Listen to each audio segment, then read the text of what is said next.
চট্টগ্রামে সাংবাদিক ও সাংবাদিকতার বিরুদ্ধে সিএমপি কমিশনারের হুমকির প্রতিবাদে মানববন্ধন করেছে চট্টগ্রাম সাংবাদিক ইউনিয়ন সিইউজে। বিকেলে নগরীর কাজীরদড়ির কর্ণফুলী টাওয়ারের সামনে এই মানববন্ধন অনুষ্ঠিত হয়। মানববন্ধনে উপস্থিত ছিলেন চট্টগ্রাম সাংবাদিক ইউনিয়নের সভাপতি। তিনি বলেন, সাংবাদিকরা পুলিশের শত্রু নয়, তবে কোনো বিতর্কিত পুলিশ কর্মকর্তার উদ্ধৃতপূর্ণ বক্তব্য কিংবা হুমকির প্রতিবাদ করতেই এই কর্মসূচি পালন করা।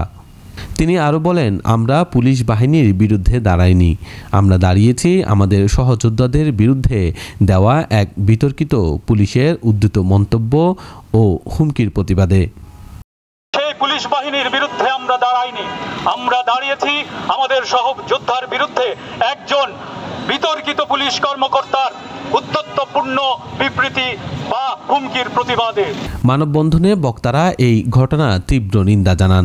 তারা বলেন, কোনো কর্মকর্তা যদি জনগণের পুলিশ হয়ে কাজ না করে ক্ষমতাসীন দলের মতো আচরণ করে, তবে তার পরিণতি হবে ভয়াবহ। মানববন্ধনে বক্তারা আরও বলেন, আপনি যদি গত 15 বছরের মতো পুলিশের জায়গায় ক্ষমতায় পেটুয়া বাহিনী হয়ে ওঠেন, তাহলে সে পরিণতি আপনার জন্য অপেক্ষা করছে। আপনি গত 15 বছর আপনি ডিপ্রাইভ হয়েছেন, সেই অজুহাতে আপনাকে এখানে চট্টগ্রাম সিএমপির কমিশনার বানানো হয়েছে।